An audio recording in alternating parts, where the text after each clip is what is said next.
할렐루야. 네. 오늘 이 오후 시간에 굉장히 많이 나오신 것 같습니다. 오늘 권사회가 있어서 나오신 건 아니시겠죠? 말씀 들으러 나오신 거죠? 네. 매주 이렇게 나오실 줄 믿습니다. 네. 아멘이 또 약해졌네요. 네. 국가 경제가 발전할수록 이 가난한 사람과 부유한 사람의 격차가 커집니다. 이거를 양극화라고 이야기하는데요. 서구 사회는 이 양극화에 대한 문제를 오래전부터 중요한 이슈로 삼고 그렇게 문제를 해결하기 위해서 노력해 왔습니다. 그런데 아무리 이제 학자들을 돈으로 이렇게 사서 연구를 시키고 또 이 부분을 해결하기 위해서 복지라든지 여러 가지 것들을 풀어가도 이 양극화가 쉽게 해소가 되지 않습니다. 특별히 우리나라에도 이 양극화가 굉장히 큰 문제로 대두되고 있습니다. 우리나라는 경제 발전을 50년 만에 크게 이루었습니다. 50년 만에 선진국으로 들어서게 됐습니다. 그러다 보니까 양극화가 훨씬 더 빨리 찾아왔고 이 양극화 때문에 지금 이 사회 문제를 어떻게 감당해야 되는가, 그것이 길이 보이지 않아서 여러 문제를 낳는 모습들이 우리 가운데 참 많습니다. 최근 경기가 다시 회복이 되면서 이 양극화는 더 심해지는 것 같습니다. 코로나로 있을 때는 다들 비슷비슷하게 살아가니까, 코로나로 인해서 경기가 좋지 않으니까 다 비슷한데 코로나 경기가 풀리니까 다시 양극화가 좀 심해지는 것 같습니다. 최근 뉴스를 보니까 일본 동남아 여행을 우리 한국 사람들이 제일 많이 간다라고 그러더라고요. 그런데 제 주변에는 여행 간 사람이 없습니다. 열심히 다들 일하고 있습니다. 어딜 그렇게 가는지. 또 뉴스를 보니까 백화점에 명품 매장에 줄을 서서 아직도 기다려서 그 명품 가방을 사는 그 줄이 굉장히 길다라는 그런 뉴스 기사를 보았습니다. 아니, 그냥 시장 가서 가방 하나 사기도 힘든데 어떻게 그렇게 돈이 많아서 명품을 사는지 이해가 되지 않습니다. 한쪽에서는 돈이 넘쳐서 정말 그것을 쓴다고 난리고, 또 한쪽에 보면요, 돈이 없어서 참 힘들어하는 모습들이 많습니다. 또 뉴스 기사를 보니까 사회적으로 이 명예퇴직이요, 그 연령이 굉장히 낮아졌다고 합니다. 최근에는 대기업에서도 30대 후반까지 명예퇴직을 받는다고 합니다. 자영업자들이 이 가게 문을 닫는 속도가요, 엄청나게 빨라졌다고 합니다. 그래서 이 중고 가게에서 의자라든지 이런 거, 가게 집기류를 파는데 옛날에는 들어오면 팔리고 했는데 지금은 너무 들어오는 게 많아서 팔리는 건 없고 오히려 참 어려운 모습이 우리 가운데 나타난다, 그런 뉴스 기사를 보았습니다. 신앙에도요, 양극화가 있는 것 같습니다. 어떤 분은 하나님을 깊이 경험하고 성령 충만합니다. 늘 입술에서 하나님 말씀이 흘러나오고 또 하나님께 예배하고 찬양하고 복음 증거하는 것이 너무 기쁩니다. 또 어떤 분은 신앙생활은 오래 했지만 신앙이 밍밍합니다. 하나님께 예배 드리는 것도 밍밍하고 말씀 듣는 것도 그냥 졸음만 오고, 신앙생활을 오래 했다고 하지만 전혀 삶 속에 신앙의 모습이 나타나지가 않습니다. 이렇게 양극화로 가득 찬 세상, 또 신앙, 어떻게 우리는 이 세상을 헤쳐나갈 수 있을까요? 하나님께서는 도대체 이런 세상을 살아가는 우리에게 어떻게 살라라고 말씀하고 계신 것일까요?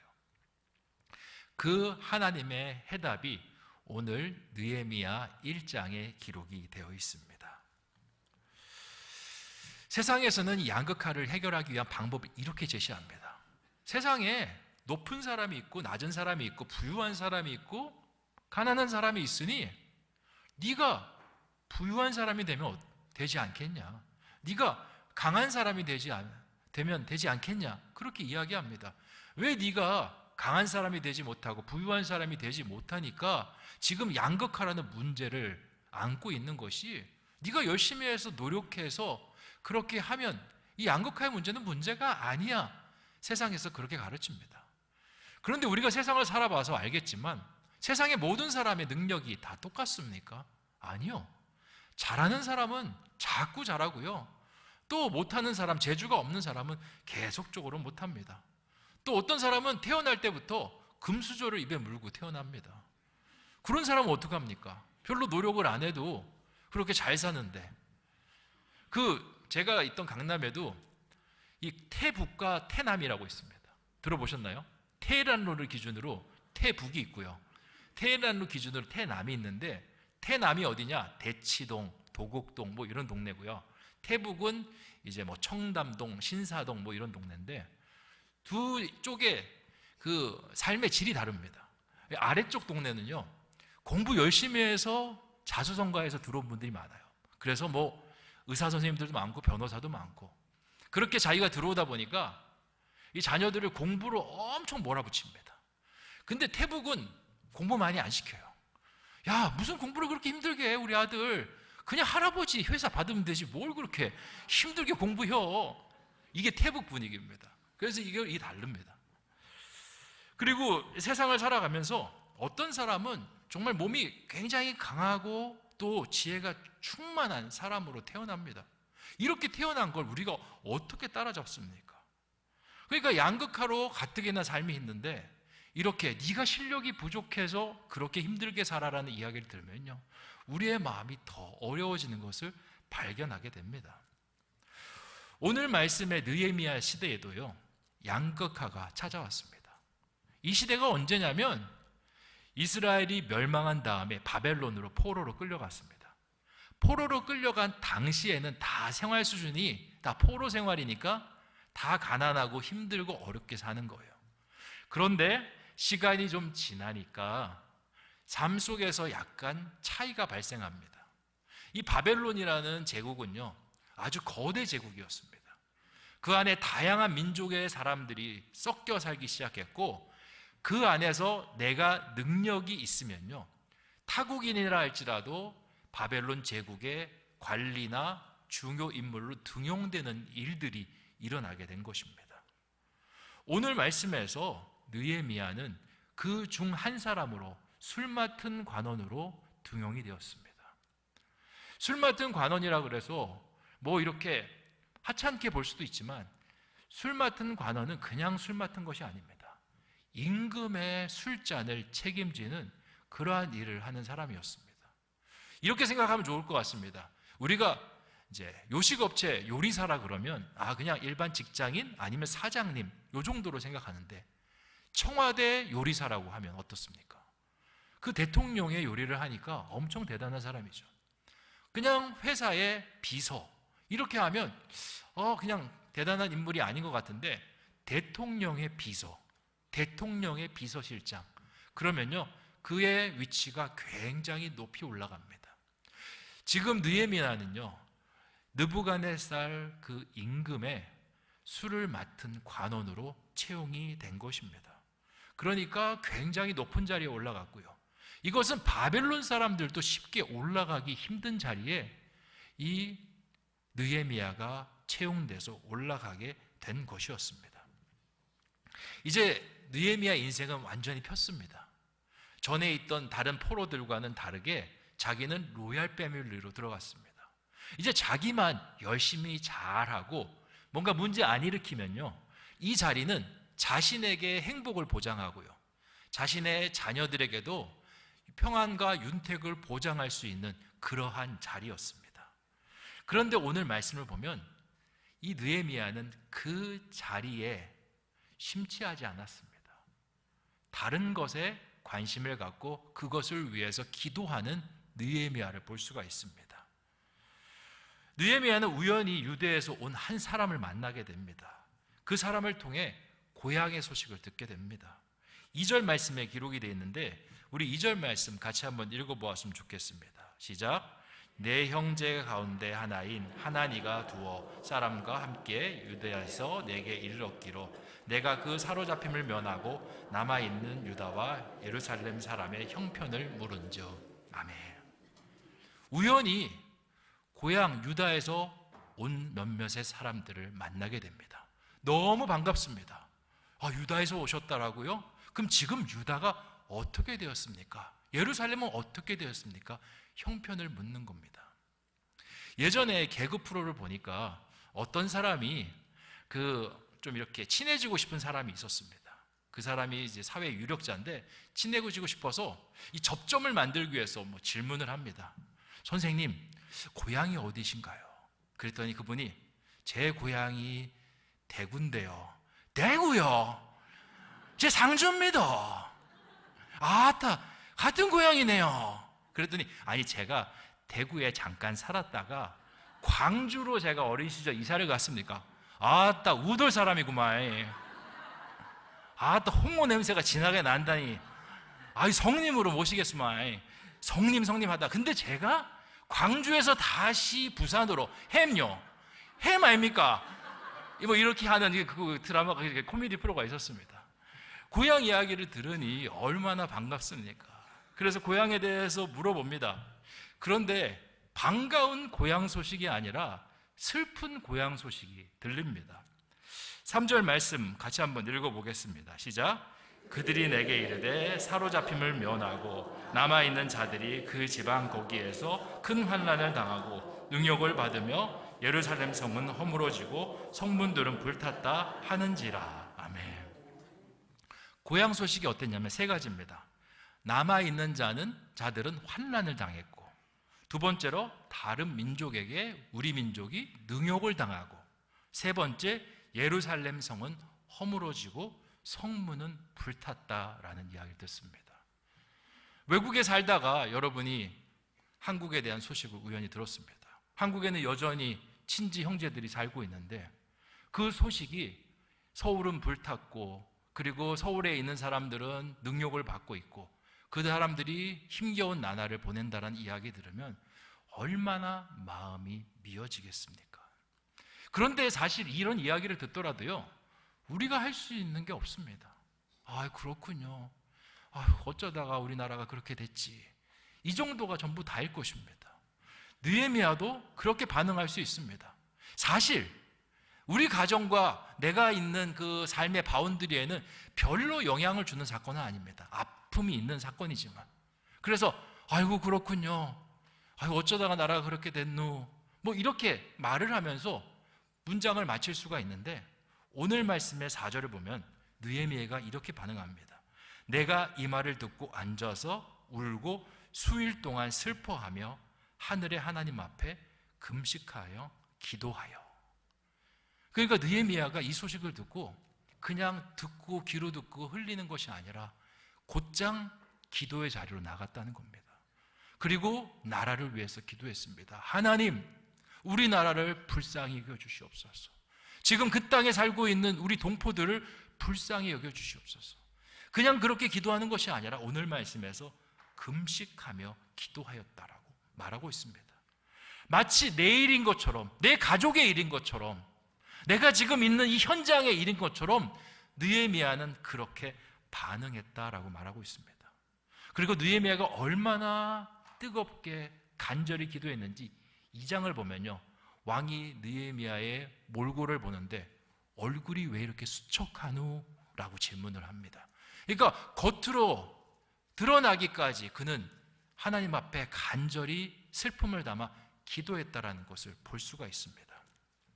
저는 우리 그리스도인들이 어려움 당하는 우리 형제를 보았을 때 가져야 될 마음이 이러하지 않나 생각을 합니다. 그냥 힘들겠지, 어렵겠지, 그게 아니라 그 사람의 슬픈 이야기를 들었을 때 내 이야기처럼 슬퍼해주고 기도해주고 위로해주고 함께해주는 것이 우리 그리스도인의 모습이 아닌가 생각이 듭니다. 오늘 제가 예배 끝나고 밖으로 이렇게 나갔는데 목자 2분이 오셨더라고요. 그리고는 기도받고 싶으시다고. 그 목자님이 기도받으시려고 온 줄 알았습니다. 그런데 목원을 기도받게 하기 위해서 오셨더라고요. 목원의 기도를 하는데 옆에서 간절히 손을 모으고 기도하십니다. 그리고 눈물을 흘리시는데 같이 눈물을 흘리십니다. 저는 이게 우리 그리스도인이 품어야 되는 어려운 사람, 힘든 사람, 일어나기 힘든 상황에 있는 사람들을 대하는 자세가 아닌가 생각이 됩니다. 하나님께서 우리에게 여러 형제들의 모습들을 보여주십니다. 그리고 우리에게 그 형제들이 기도 부탁을 하러 찾아올 때가 있습니다. 그러면 우리가 그 부탁에 반응하는 모습이요, 두 가지인 것 같습니다. 첫 번째는 열심히 그것을 위해서 기도해 주는 모습이 있고요, 또 하나는 그 기도 제목을 듣고 이러면 안 되지만 때로는 가십거리로 삼는 경우가 있습니다. 사실 후자 때문에 많은 그리스도인들이요, 기도 제목을 내는 것을 꺼려합니다. 기도 제목을 혹시라도 냈다가 그것이 어떤 구설수가 돼서 내 귀로 다시 들려올까 봐 염려가 됩니다. 제가 예전에 사역하던 교회에서 어떤 목사님이 둘째를 낳는데 둘째가 태어나면서 어떤 바이러스에 감염이 된 겁니다. 그래서 의사 선생님이 뭐라고 이야기하냐면, 이 아이가 태어나면서 바이러스에 걸렸으면 괜찮은데 혹시 뱃속에 있을 때, 엄마 뱃속에 있을 때 바이러스가 걸린 거면 아이에게 장애가 나타날 수 있습니다 라고 이야기한 겁니다. 그래서 이 목사님이 참 다급해서 교회에서 기도하시는 권사님들한테 기도 부탁을 했어요. 지금 아이가 이러이러한 상황이니 건강하게 자랄 수 있도록 기도 부탁드립니다 그런 거예요.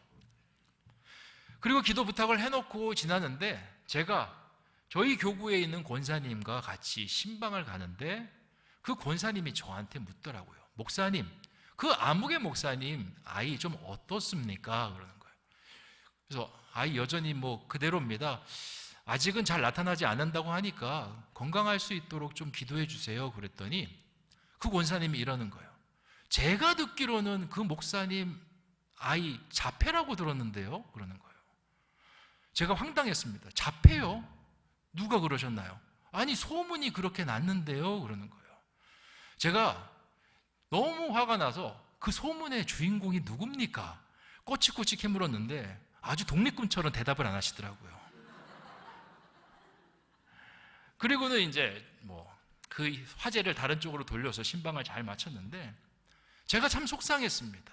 아니 목사님이 얼마나 다급했으면 성도님들한테 그 어려운 기도 제목을 꺼내셨을까? 그런데 그 이야기가 가십거리가 되고 결국에는 있지도 않은 자폐 이야기까지로 번지게 되니 너무 속상하더라고요. 제가 그 목사님을 찾아가서 이제 여러 가지 말씀을 드렸습니다. 목사님, 상처받지 마세요. 목사님의 아이의 이야기가 이렇게 와전이 됐습니다. 그런 거예요. 근데 그 목사님이요, 굉장히 태연합니다. 괜찮습니다, 목사님. 아니 괜찮다니요. 얼마나 제가 들었는데 얼마나 속상한지 모르겠는데 목사님은 더 속상하실 거 아니에요. 그런 일이 있을 거라고 생각을 했습니다. 그런데 목사님, 저는 그 사람들이 그렇게 이야기하는 거 무서워서 기도 제목을 그렇게 이제 안 내거나 그러지 않았습니다. 저는 이 기도 제목을 가지고 기도해 주는 그분들을 보면서 기도 제목을 내었습니다 라고 말씀하시더라고요. 하나님의 사람의 기도 제목을 가십거리로 삼는 사람과 하나님의 사람의 기도 제목을 듣고 기도해 주는 사람, 어떤 사람의 능력이 더 대단하겠습니까? 하나님의 기도 제목을 듣고 사람의 기도 제목을 듣고 기도해 주는 사람의 기도가 훨씬 더 강력합니다. 가십거리로 삼으면 좀 어떻습니까? 그 가십거리로 삼는 모습도 하나님께서 보시고 계십니다. 그리고 기도하는 사람이 내 문제처럼 가슴에 안고 기도하는 그 기도를 하나님께서는 더 깊이 찾아가 주시고 들어주십니다. 그러니 저는 앞으로 이런 일이 있더라도 기도를 오픈하고 내어놓을 것입니다 라고 말씀하시더라고요. 지금은 아주 건강합니다. 되게 오래된 이야기여서 지금은 중학생인데요, 밥도 아주 잘 먹습니다. 야고보서 5장 16절을 보면 이렇게 기록이 되어 있습니다. 그러므로 너희 죄를 서로 고백하며 병이 낫기를 위하여 서로 기도하라. 의인의 간구는 뭐다? 역사하는 힘이 큼이니라. 아멘. 다른 사람들이 가십거리 좀 삼으면 어떻습니까? 좀 다른 사람들이 이야기하면 어떻습니까? 우리 하나님께서 들으시고 기도하는 사람들의 그 기도에 집중하고 계신 것입니다. 그리고 믿음의 사람들은 남이 어려운 문제를 만났을 때 이렇게 반응해야 됩니다. 저 문제는 내 문제다 생각하고 기도하는 모습. 혹시 여러분들 중에 기도 제목을 내기를 주저주저 하는 분들이 계실 거라 생각합니다. 이번에 그 신년 기도 제목 아직 많이 안 들어왔더라고요. 이해합니다. 혹시 기도 제목 냈다가 뭐 여러 가지 소리로 와전이 될까 봐. 근데 그런 거 걱정하지 마십시오. 기도하는 사람은 기도합니다. 기도하는 사람의 기도를 들으시는 거지, 그렇게 가십거리로 하는 사람은요, 하나님께서 심판으로 그를 달아보시고 계신 것입니다. 그러니까 우리 하나님 믿고 내십시오. 제가 기도합니다. 우리 교구 목사님들이 기도합니다. 기도하면 하나님께서 이루십니다. 느헤미야의 모습은 기도하는 사람의 모습이었습니다. 그냥 집에 와서 야, 유대 이야기 들었어? 예루살렘 이야기 들었어? 완전 망했대. 야, 우리 나오길 참 잘했다. 이렇게 할 수도 있는데 그게 아니었습니다. 그냥 입을 닫고 하나님 앞에 쏟아내었습니다. 그리고 뭐라고 기도하냐면 5절에 이렇게 기도합니다. 이르되 하늘의 하나님 여호와 크고 두려우신 하나님이여, 주를 사랑하고 주의 계명을 지키는 자에게 언약을 지키시며 긍휼을 베푸시는 주여 간구하나이다. 여기서 중요한 표현이 있습니다. 하늘의 하나님, 이분은 어떤 분이다? 우리의 입술을 보시는 분입니다. 그래서 크고 두려우신 하나님, 그리고 반대로 주를 사랑하고 주의 계명을 지키는 자에게는 어떻게 반응하신 하나님입니까? 언약을 지키시고 긍휼을 베푸시는 주이십니다 라고 고백하고 있는 겁니다. 이게 바로 기독교인이 어려움을 대하는 자세입니다. 우리 기독교가, 우리 교회, 우리 대한민국의 기독교가 처음 들어왔을 때 이 땅의 상황은요, 절망투성이었습니다. 사람들은 굶주리고 일제의 식민지 속에서 희망의 그 한 조각도 보이지 않는 상황을 살고 있었습니다. 헐벗고 굶주리고 못 배우고, 그리고 학대와 차별을 당하고, 그때 그 사회에 희망을 불어넣고 새로운 바람을 불어넣었던 건요, 기도였습니다. 선교사들이 기도하였고, 선교사들을 따라 우리 한국의 기독교 선배들이 기도하기 시작했습니다. 새벽마다 깨어서 기도하였고, 수요일에 모여서 기도하는 것이 아깝지 않았습니다.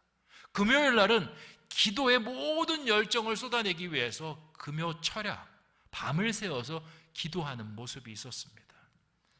이렇게 기도하니까 삶 속에 희망이 생겨나게 되고요, 하나님의 손이 움직여서 미국, 영국, 캐나다, 호주 여러 나라의 선교사들이 몰려들면서 사회적으로 학교도 세워지고 병원도 세워지고 여러 가지 변화의 활동들이 일어나기 시작했던 것입니다. 그 당시 교회는요, 단순히 신앙 공동체가 아니었습니다. 그 당시의 기독교는, 교회는 애국의 공동체였습니다. 나라를 살리는 공동체였고, 동포들에게 희망을 불어넣는 공동체였습니다. 그러니까 우리 민족의 선배들이 애국가 가사에다 이렇게 넣지 않습니까? 하나님이 보호하사 뭐라고요? 우리나라 만세. 이게 신앙의 고백이었습니다. 그런데 우리 한국 기독교의 역사를 보면요, 그 신앙과 우리 대한민국의 어떤 성장, 부흥이 같이 가는 것을 볼 수 있습니다. 이렇게 쭉 성장하다가 한 7, 80년도, 90년도 지나면서 교회가 폭발적으로 성장을 합니다. 근데 그때를 보면 우리 대한민국도 폭발적으로 성장합니다. 갑자기 올림픽을 치르고 뭐 여러 가지 것들을 하면서 막 대한민국이 성장하는 걸 보입니다. 그런데 2000년도 들어오면서 그 성장세가 둔화가 됩니다. 신앙으로 정말 열심히 주님 앞에 오는 사람들이 적어지기 시작하고, 부흥해야 한다 그래도 사람들이 별로 찾지 않습니다. 그때를 보면 대한민국의 IMF가 오고 여러 가지 성장의 동력들이 떨어지는 모습을 볼 수 있습니다. 물론 어떤 사람은 우연이다라고 할 수 있겠지만, 하나님의 축복 속에서 대한민국이 걸어온 발자취를 보면요, 그건 우연이 아닙니다. 하나님께서 함께 해주셨기 때문에 할 수 있었고, 하나님을 향한 마음이 약해지니까 그것이 하향세로 꺾여 나가게 되는 것입니다. 2000년대 그 신앙을 보면요, 대부분 교회가 기복주의 신앙입니다. 그냥 내 영혼이 잘 되면 그냥 내 모든 것이 잘 되고 건강하고 만사 형통, 거기에만 올인되어 있습니다. 사회적으로 어떤 일을 하는 것 별로 관심이 없습니다. 그런데 7, 80년은 달랐습니다. 그 구로구의 공장에서 일하는 소녀들이 그 말도 안 되는 환경 속에서 일을 할 때 거기에 인권운동을 하고 함께 그들과 함께 숨쉬고 뒹굴었던 사람들은요, 많은 사람들이 목사님이었습니다. 노동법을 가지고 같이 정말 싸우고 그들의 인권을 살리기 위해서 끊임없이 기도하고 노력했던 사람들 다 목사님이었습니다. 그런데 점점 나중에 후반부로 가면서 개인의 축복에만 연연하는 신앙으로 변하게 되고 그것이 기독교의 쇠퇴로 끌고 갑니다. 느헤미야가 만약에 자신이 술 맡은 관원에 거기에만 취해 있었다라면 이 느헤미야를 통해서 변화되는 놀라운 사건들은 없었을 것입니다. 하지만 느헤미야가 그 자리에서 그것을 듣고 내가 아니라 형제를 위해서 기도하기 시작하니까 거기서 변화가 일어나게 된 것입니다. 사랑하는 성도 여러분, 우리도 느헤미야처럼 나아가기를 원합니다. 그냥 나에게 있는 복이 참 좋고 내가 평안하고 내가 삶에 문제가 없는 것이 참 나의 가장 중요한 관심사고, 하나님께서는 그렇게 신앙생활 할 거면 우리를 교회로 모으지 않았습니다. 다른 형제들 자매들 보여주지 않았을 것입니다. 다른 형제와 자매들을 보여주신 것은요, 하나님께서 그들도 너희의 피부치다, 영적인 피부치다라는 것을 말씀해 주시기 위해서, 그것을 위해서 기도하라고 하나님께서 그렇게 해 주신 것입니다. 느헤미야는 이렇게 기도를 쭉쭉 이어나갑니다. 그리고 마지막 11절에 이렇게 기도하는데, 자신이 술 맡은 관원장이 어떻게 될 수 있었는지 그 기도를 11절에 드립니다. 11절 말씀 같이 한번 읽어보겠습니다. 시작. 주여 구하오니 귀를 기울이사 종의 기도와 주의 이름을 경외하는 이를 기뻐하는 종들의 기도를 들으시고 오늘 종이 형통하여 이 사람들 앞에 은혜를 입게 하옵소서 하였더니 그때 내가 술 관원이 되었더라. 아멘. 자, 마지막에 내가 술 관원이 되었느니라는데, 이 은혜를 입을 수 있도록 기도해 준 사람들이 있다는 거예요. 먼저 자기가 종이 그러니까 느헤미야죠. 자기가 기도했고요. 주의 이름을 경외하기를 기뻐하는 누가 또 기도했다고 합니까? 종들. 그러니까 자신의 그 포로 생활 속에 같이 있는 동포들이 자기의 어떤 그 술 맡은 관원장이 되는 것에 대해서 함께 기도해 줬기 때문에 자기가 이 자리에 올라설 수 있었다라는 겁니다. 우리가 지금 이 자리를 지키고 있는 거 사실 우리만의 기도 때문에 이 자리를 지키고 있는 것이 아닙니다. 주변에서 기도해 준 믿음의 선배들이 계셨고요, 믿음의 어머니와 같은 권사님들, 집사님들, 장로님들이 계셨기 때문에 이 자리에 있을 수 있는 것입니다. 그 은혜를 받아 누렸으면 거기서 나에게만 멈춰 있는 것이 아니라 느헤미야는 내가 이렇게 됐기 때문에 나도 어떻게 하겠다, 기도하는 사람, 사랑을 나누는 사람이 되겠다라고 고백하고 있는 것입니다. 사랑하는 성도 여러분, 우리 신성교회가 이런 교회가 되기를 원합니다.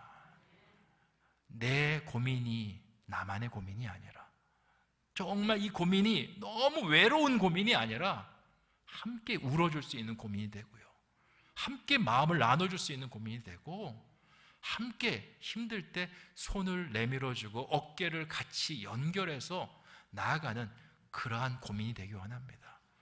저는 우리 신성교회 교인들이 한 사람도 외롭지 않았으면 좋겠어요. 그냥 서울에 올라와서 이렇게 뭐 아는 사람도 없고 주변에 있는 사람들은 다 이제 떠나거나 돌아가시고, 그래서 외로워하시는 우리 어르신들 있지 않습니까? 저는 그분들이 외롭지 않았으면 좋겠습니다. 우리 교회에 있는 분들이 친구가 되어주고, 우리 교회에 있는 집사님들이 딸이 되어주고, 그렇게 해서 행복한 우리 신성교회 만들어 나가는 저와 여러분 되시기를 주님의 이름으로 축원드립니다. 기도하겠습니다. 좋으신 아버지 하나님, 주님의 은혜 속에 오늘 느헤미야의 말씀을 같이 나누었습니다. 느헤미야는 성공했습니다. 이제 삶이 폈습니다. 이제 나만 잘하면 이 삶을 내 것으로 누릴 수가 있습니다. 그런데 느헤미야는 거기 멈추지 않았습니다. 형제들을 돌보고 형제들을 향해서 금식하며 부르짖었습니다. 주여, 우리가 본받아야 될 모습 이 느헤미야의 모습이 아닌가 생각합니다. 우리 신성교회가 느헤미야의 마음을 가진 사람들로 채워진 교회가 되게 하여 주시고, 어린아이로부터 어르신에 이르기까지 한 사람도 외롭지 않고 더불어 살아가는, 더불어 같이 이겨내는 신앙 공동체가 될 수 있도록 주여 인도하여 주시옵소서.